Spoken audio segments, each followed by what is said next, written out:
So I just want to talk about drawing some of the simple shapes in Illustrator in this tutorial. So the first thing is your simple shape tool is right here. Usually you're going to see the rectangle tool as the default. So if I click on that, it's going to allow me to draw a rectangle.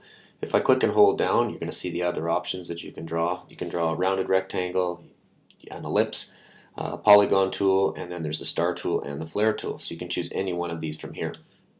I just want to talk about just drawing the rectangle first, because then you can apply it to the other shapes as well.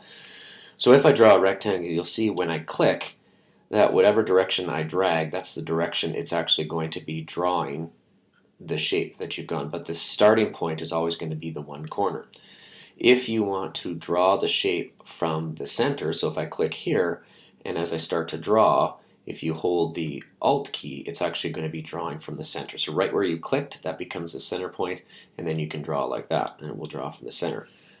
If you want to take this shape, because it is a rectangle tool, and you want to make it into a perfect square, then all you need to do is simply hold the Shift button, and it will always stay in the proportions of a square. As you can see, I can do the same thing. I can click here, hold the Shift key to make sure it's a square, and then hold the Alt key, and that will actually draw from the center of the square. Now the same thing applies to the other shapes. I'm going to go right to the ellipse. Rather than clicking and holding down to find the ellipse tool, I know that the shortcut is the L key, so I just simply hit the L key on my keyboard, and then that's the ellipse. And it draws the same way, just like the rectangle. We can simply draw shapes. If I want it to be a perfect circle, then I simply hold the Shift button, and I draw as I'm holding the Shift button. That's always going to make it into a perfect circle. Same thing with a rectangle. You can draw from the center. So if I click and hold the Alt key and then draw from the center, then it will resize according to where I clicked first. And again, if I hold Shift at the same time, then I can it'll maintain its perfect proportions of a circle. Now at the same time, it might be a little bit hard. You can do another thing where you can actually hold the space bar. And if you're holding the space bar, that allows you to move the object around as you're drawing it. If I let go of the space bar, it will continue to draw. If I hold the space bar, it won't draw anymore. It just simply allows me to move. I'm just going to select these all and just delete them. You choose my V key, I'm going to select these all and delete, and I'll just talk about the other shapes that we have and some of the things that you can do with them. So if I click and hold and I scroll down to rounded rectangle, I can draw a rounded rectangle. You see that it's got round corners. Now as I draw them, if I hit the up and down arrow keys, so right now I'm hitting the up arrow key, so that means it's more of a rounded corner. And if I hit the down arrow key, then that's going to make it a little bit more of a square corners. And again, all I'm doing is just simply holding the down arrow key, and you'll see that slowly it's actually becoming a little bit more square as we go. The other tool over here is the polygon tool. What you can do with the polygon tool is as you draw, same thing applies. If I hold the space bar, it will tend to draw, and I can drag it around, but it will actually stop drawing.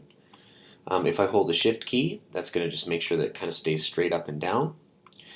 And one of the things that you can do with the polygon tool is you can add sides, and you add sides simply by going up and down arrow.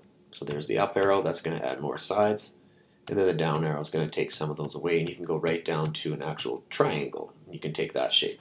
There's holding the Shift button, you'll see that it kind of straightens itself out by holding the Shift. Anytime I hold the Shift, it's going to snap back so that it's a 90-degree angle. So that is a polygon tool.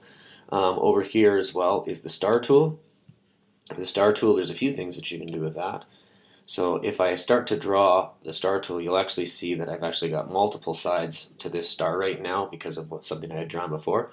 So all I need to do is simply go back, and I'm going to bring using the arrow buttons to go back to 5 stars. And then on your PC, what you can do is that you can hold the control button, and when you hold the control button, it's going to allow you to change how the star is drawn, and it will maintain that when you draw every other star. So by holding the control key as you draw, that allows you to play with the radius of the star. So there's 2 radiuses, one at the very tips of the stars and one on the inside of the star. And you can adjust those as you're holding the control button. And I can actually flip this star inside out simply by holding the control button as I draw. Again, if I want to add another couple spikes to that, I can simply go up arrow and down arrow. And again, I can still move it around by holding the space bar. And shift is going to snap it, so that's going to be up and down. There's one other tool here, and I'm not going to get into it, but that is the flare tool. Feel free to kind of fool around with that one. It's kind of neat. It kind of has some pretty cool effects. And that is drawing with simple shapes.